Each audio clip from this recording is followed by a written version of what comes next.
first, good evening. Welcome in this edition 87 of Starnisher News. Today I will take you to see some changes that are occurring in the man system. You know, the man system is the origin point for a lot of you. So this is something emotional, and let's have a look. Are you ready? Fasten your seatbelts and engage.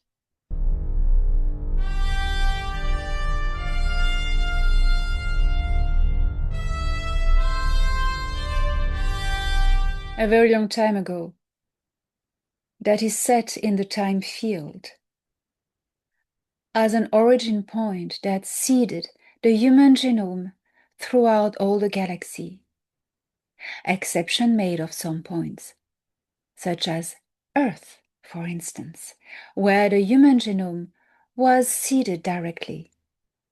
In the Man K62 system, in the Lyra constellation, among 100 other star systems, was seeded by the Intergalactic Confederation the first human genomes in this galaxy.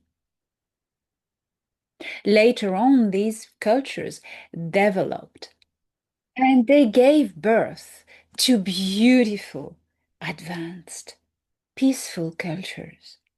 Among them were the Tal, the first human seed in this galaxy Nataru. Then the Ahil, if you will, more of a Nordic type human, such as my old companion Thorhan Heredion. The Tal would look more like me. In the man system were also other beautiful, beautiful species. Some were original, some were seeded.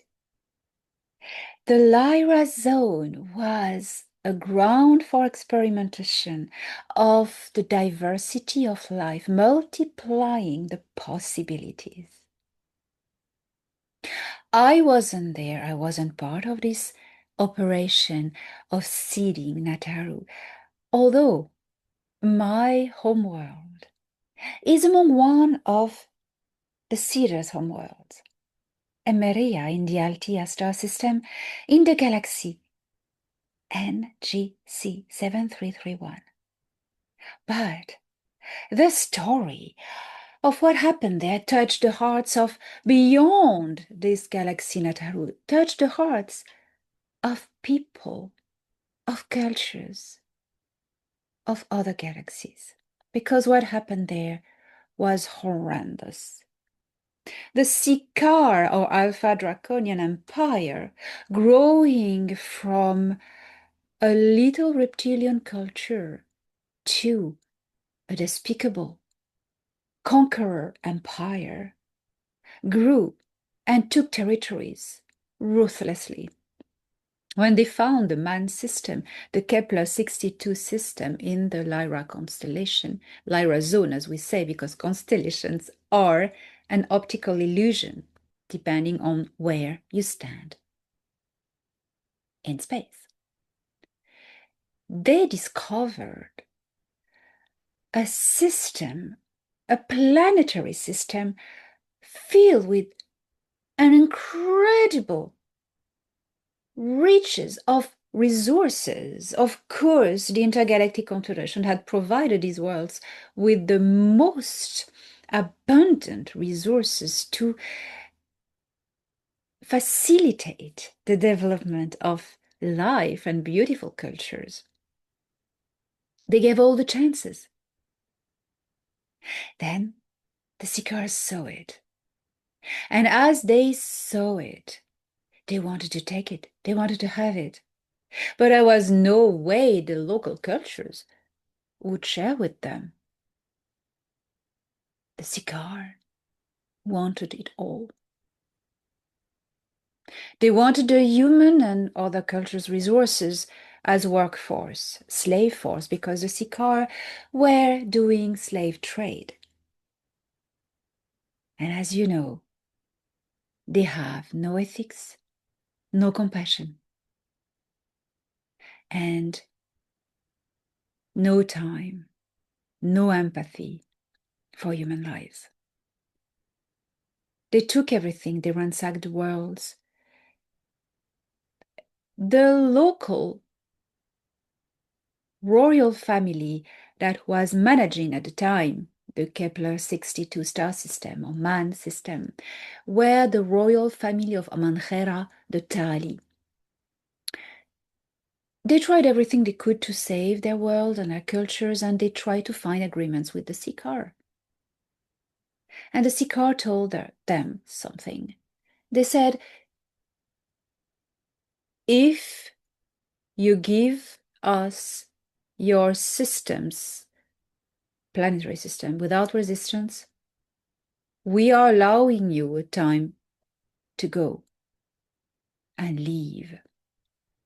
So that's what happened, because after long consideration, all the cultures of the man system came to face the reality, the truth that they couldn't face the forces of the Sikar Empire. They weren't strong enough. They didn't have enough resources. At the time, the Galactic Federation of Worlds didn't exist.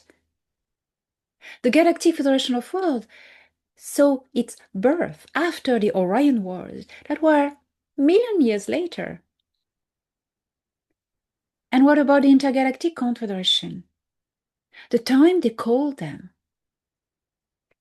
it was too late. The time for organizing resistance wasn't enough. So they accepted the Sikar deal.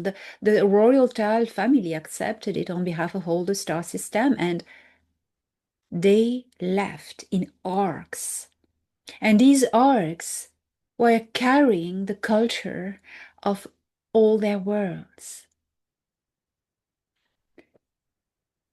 If someone watched, it was in the 1980s on Earth, the series Galactica, the old original ones. This is the story of the Lyran Wars. I wouldn't say really wars, I would say Lyran attacks.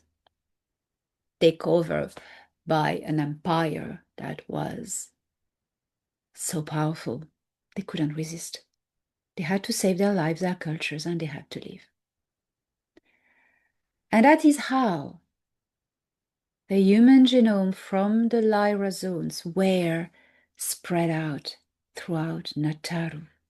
This is the story of the man exodus through this galaxy, galactic man exodus. The Sikar took the star system and others in periphery of it, in the same zone, and for millions of years, this has stayed like this. Until recently, the Sikar Empire was challenged.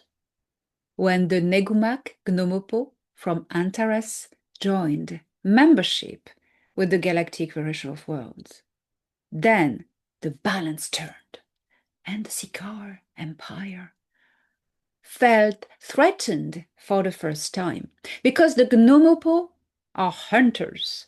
They are arachnoids, and they hunt reptilians. And they hunt Sikars, and they are the only species the Sikar are afraid of. This tipped the balance in the forces of this galaxy. And when the old Danaan Empire saw this opportunity to work in favor of rebalancing the forces in this galaxy, Anu, advised by his wise son Ea, decided as a historical moment to join the Galactic Alliance that included the Galactic Federation of Worlds, the Andromedan Council, and other minor organizations such as the Council of Al-Nilam, for instance. The Danaan Empire joined, and the alliance, Galactic Alliance of Nataru, became the United Galactic Alliance of Nataru. Sika Empire was lost. Considering as well that the Nebu Empire, their competitors and ally in many things, had fallen. Thuban was taken by the United Galactic Alliance. The Gnomopo were leading the operation, and the Sikaar slowly are losing their territories. The man system was liberated. And now there's a terraforming going on, because when the reptilian cultures take over a world, such as they did on Earth 100 million years ago, they terraform the worlds to suit their life requirements. They change the atmosphere, for instance. So the man system and other star systems that were liberated in the periphery are in the process of re-terraforming to bring back the conditions to its beginning. It's been millions of years, so it's very, very tedious to bring back a planet as it was millions of years ago, but not impossible.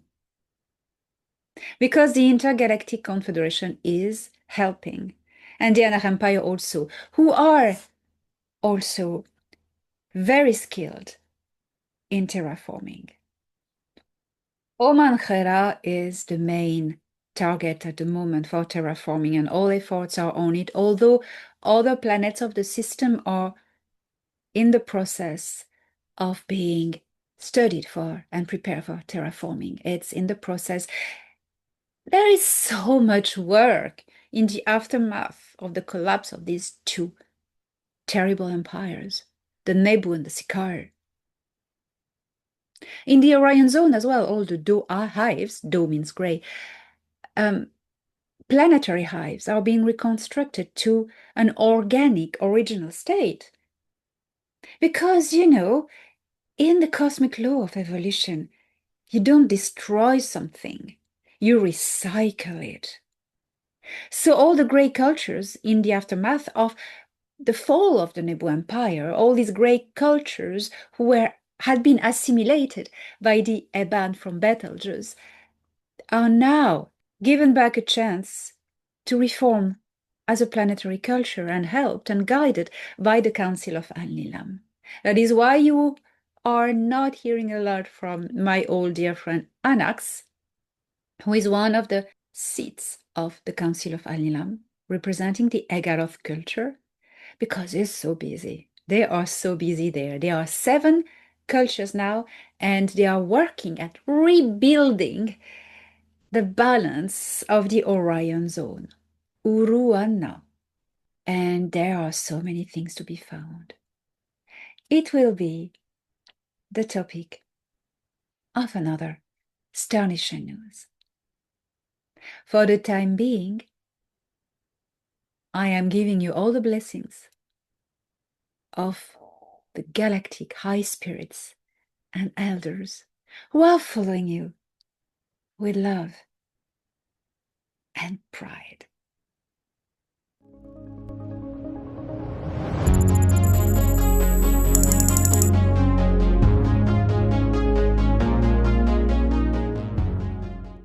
I will meet you this Sunday, August 31st, 2025, for a webinar on Crowdcast. That will be a 3 hours Q&A. It is still time to register, and if you are watching this edition of Star Nation News afterwards, it is also at the same link possible to watch the replay and see all the excellent questions that have been answered the best I could. I will also be in September 19th to 21st in Charlotte, North Carolina, USA. I will come there physically to the States. And I will tell you about my life among the royal Anunnaki family. This is something you don't want to miss. This is going to be groundbreaking information that has never been disclosed before, so be there. I will meet you at the Galactic Spiritual Informers Connection. Now it is time that we stand together in our beautiful, beautiful identity. Because may we be from Earth or from another world, we are children of the stars.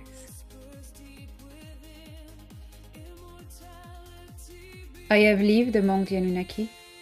I was born a very long time ago in the royal house of Anu, in the imperial palace, in the system of Sirius B. And for the first time, I am revealing this information. I was given green light. I was told humanity is ready. I was told it's the moment when the dark forces that have ruled this world for millennia are weakening. It is time human civilization gets in touch with who they are. It has been so long where humanity has been enslaved. And now it's the moment when humanity takes back its power. I have so much to tell, so much to share. My memory is back completely. I've grown up besides those who had great power. And I have grown up besides Enki. His real name is Ea. Enki was just a title of custody of a planet very far away from home. We called it Ki. I was part of the expedition that came to Earth 372,000 years ago. Yes, I was one of them. Yes, I've been part of the genetic experimentations on the human race, but I was on the good side. We tried to repair what Enlil and his factions of geneticists did to humanity. You know, they wanted to enslave everyone. We tried to stop them, Ea and I, and we came up with a plan. It is time I tell you everything about it.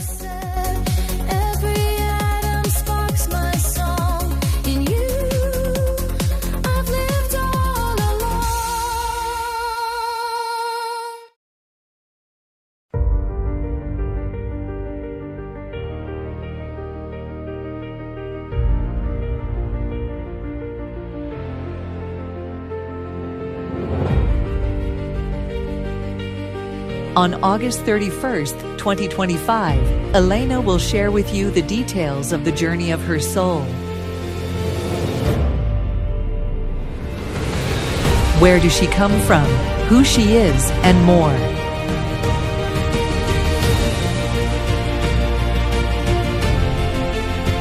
And I am sure you will relate to your own experience and understand a lot about yourselves.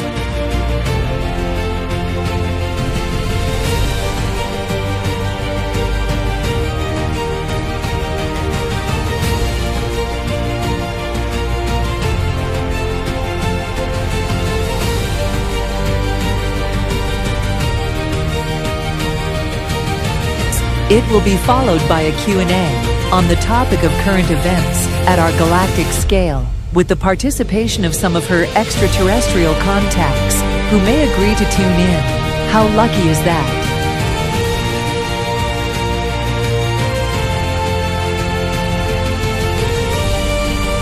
Elena do not perform channeling, except flying above the English Channel with a plane or a spaceship. But she has instead real physical contacts with extraterrestrials, and it is for you the occasion to ask anything about the ET's daily lives, their technology, etc.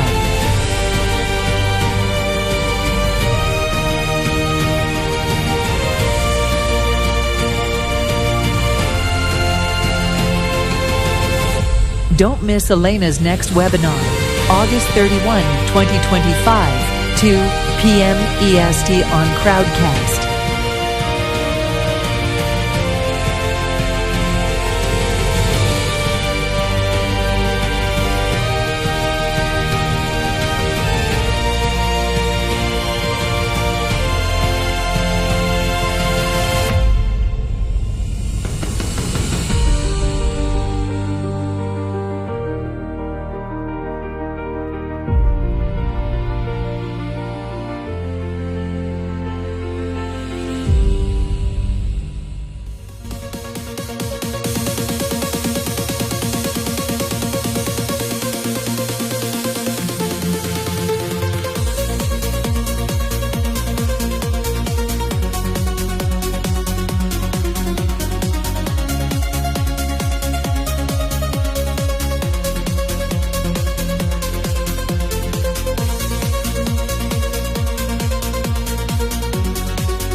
Stop.